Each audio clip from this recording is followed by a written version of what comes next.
Shalom Havarim and hello friends. It's good to be with you here on this Sunday morning or whenever it is you're watching this video. I hope that you're all doing as well as possible.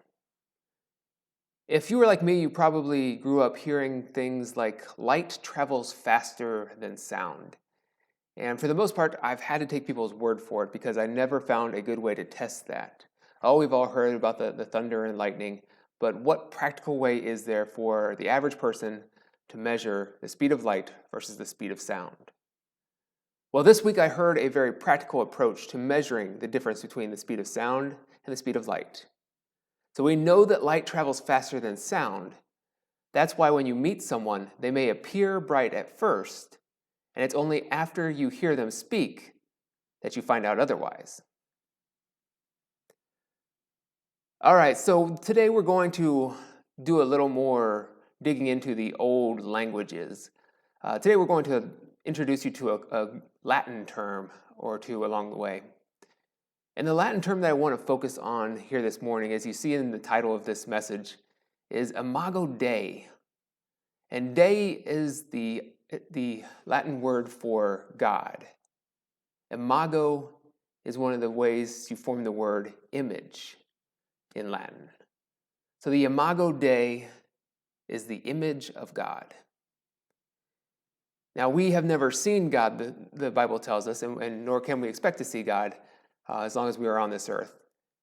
But the Bible tells us something interesting about the image of God in Genesis chapter 1, verses 26 and 27. So very early on in the Bible itself, we read this. Then God said, "Let us make humankind in our image, according to our likeness." So God created humankind in his image. In the image of God, he created them. Male and female, he created them. So think where this falls in the entire creation narrative. First, God creates the heavens and the earths. There's only one earth. The heavens, the planets. He creates animals. He creates light. He creates darkness. He creates the vegetation. Not in that order. I'm just going off the top of my head. But it isn't until the final day of creation, the sixth day, that God creates human beings. And it says that God created not just men, but also women in the image of God. Man and woman created in the image of God.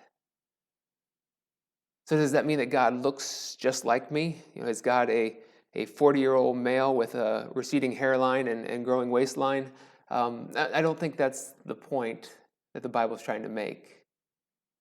But there's something about humanity, something about us that reflects the divine being. Within us is some sort of a glimpse of God. And if you think about all the things that we are told God created in that first week of creation, there's nothing else that is said to have been created in God's image. It is only human beings who were created in the image of God. We are the only ones who were given life by God breathing his divine spirit. Remember the Hebrew word ruach. God's breath was breathed into the nostrils of the first human being. Now, I love animals and I love plants and I love the earth, and I think we are called to take care of them. But we as humans have a special place in the created order. We are set apart from all other aspects of creation. We are the only ones said to be created in the image of God. So what does that really mean? The Bible doesn't tell us ethically what that means to be made in the image of God until we get to Genesis chapter 9. So a few more chapters along in the first book of the Bible, and we come to the covenant that God makes with Noah. So after the flood, God makes this promise to Noah and sets out some rules, some laws for the people to follow. And one of the rules is for these human beings to not take the life of another human being. And the reason that God gives Noah and his descendants for not taking the life of another human being, it says in Genesis chapter 9, verse 6, "For in his own image God made humankind." So the only reason that Noah is given for not taking the life of another person is because that person is created in the image of God, the Imago Dei. So hold that in the back of your mind, that concept of the Imago Dei, and I'm going to introduce you to another word. And first we're going to start with the English translation, one that you've probably heard of before. It's the word dignity. Now, dignity is defined as the state or quality of being worthy of honor or respect. You've heard people say, especially maybe if you're a parent, you've said this many times to your children, as I know I have, act respectable, act worthy of honor, act in a certain way. And it's this idea that for other people to respect us, we must do something. You must earn their respect. You must earn your dignity.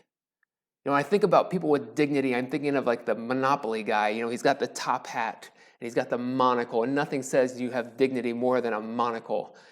He's got that walking stick as well. He's walking around with these long flowing tails on his tuxedo. That's a man in my image, my understanding of dignity right there. So in the world, this idea of dignity, it's something that you earn, something that you receive because you are worthy, because of something that you have done or achieved. But in the church, we have another concept of dignity. And we put what would be an adjective in front of that, and we specify human dignity. Human dignity, or dignitatis humanae, I think is how you say it in Latin. Now we're just showing off, right? Dignitatis humanae, the human dignity. And I really like the way the Center for Bioethics and Human Dignity defines human dignity. They say on their website, human dignity is the recognition that human beings possess a special value intrinsic to their humanity, and as such are worthy of respect simply because they are human beings.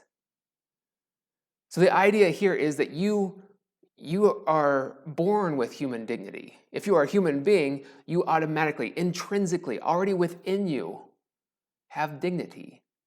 You are worthy of respect. You are worthy of honor for no other reason than the fact that you are a human being. So we come back to this idea of being created in the image of God, the Imago Dei. Remember that passage from Genesis. It says, you were made in the image of God. You were made. That's very passive. You didn't make yourself. God made you. God made you in his own image. So this human dignity that is intrinsic in all people is not something that you earned. It's not because you worked hard all your life or you made a lot of money. It's not because you're better looking. It's not because you have a faster car. There's nothing that you did to earn human dignity. You received it simply because you were born. God made you in his own image. And not only did you not do anything to earn this, you can't lose human dignity. As long as you are a human being, you have it. So therefore, we in the church say you should treat everyone as if they have worth, value, and respect. You should treat them as if they have worth, value, and respect because the Bible says they do. And it's not just the Old Testament. This is affirmed in the New Testament as well. Think about the incarnation of Jesus Christ. When Jesus came, into this world, he didn't come as a slug and he didn't come as a lion. He came as a human being. He could have come in any form that he chose, but he chose to be like us. That's affirming human life. And Jesus' commandments, his teachings here on earth, he constantly is saying, love one another, do unto others as you would have them do unto you. Treat people the way you want to be treated. Treat them with dignity. Treat them with respect. Serve one another. because what we do with this life matters. And it's not just the way you treat the people that you like, it's also loving your enemies. And it's also treating people that you normally would look down upon with respect. In Matthew 25, one of Jesus' clearest teaching on punishment, those who are cast into punishment are those who didn't care for what he calls the least of these, the poor, the hungry, and the naked, the imprisoned. So let's put it all together here, and I ask the question, who has human dignity? Well, keep in mind that when Jesus came to this earth, he didn't look like me.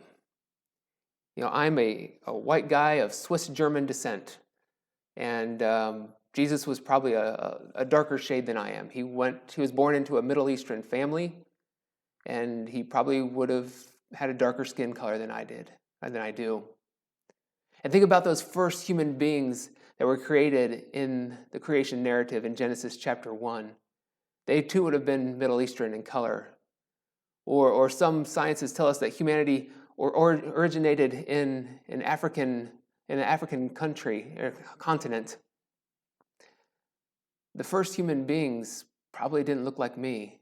And if those first human beings were created in the image of God, as the Bible tells us, well, then the image of God includes people who don't look just like me. So the challenge is for us to realize that this concept of human dignity that is so central to the Bible, so very early, even in chapter 1 of Genesis, this concept of human dignity applies to every nationality, every race, every color. It applies to the young and the old. It doesn't value people based on their fitness level or whether they are differently abled or their income level. So I ask you today, I challenge you today, do you treat someone differently just because of their income? Do you treat someone differently because of the color of their skin or their education, because of their birthplace or their religious affiliation? If so, then you aren't recognizing their human dignity, their intrinsic, unearned value and worth. It's one of the most central and early teachings in the Bible. And I think back to that opening joke where I made about looking at someone and you think they're bright at first and then you hear them speak. Well, even if you hear somebody speak and they say something absolutely stupid, remember that person still has worth and value and dignity. Not everyone is as rich or handsome or athletic as you are, but still treat them with dignity. So I was trying to think of the people in our community who often aren't treated with dignity. And I'm very thankful that we here at Stanton Mennonite Church have a great relationship with the Valley Mission. Valley Mission is the only permanent housing for homeless people in the Shenandoah Valley, at least for I don't remember how far of a distance. They serve a pretty wide section of our community. And the thing I really appreciate about the Valley Mission is they treat people who are normally neglected by society, people who are normally pushed off into the margins. The Valley Mission treats them with dignity. And you've probably heard stories like this before, but I'm reminded of this past Christmas when a local barbershop, it's called F&S Barbershop. I'll give them some credit here online. So F&S Barbershop, the professional barbers, they're at F&S Barbershop here in Stanton, spent the day giving professional haircuts and working with hair for the people, the residents of the Valley Mission. Something that they couldn't afford, something that many of them hadn't had for years, a simple haircut many of us take for granted.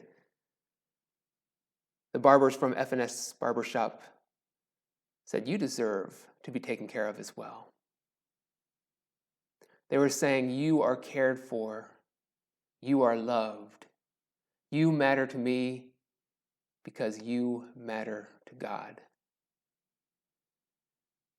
So if you are watching this now, Please know the same is true for you as well. Please know that you are cared for. Please know that you are loved. You matter to me because you matter to God. All right, friends, have a great week, and remember to be awesome to one another.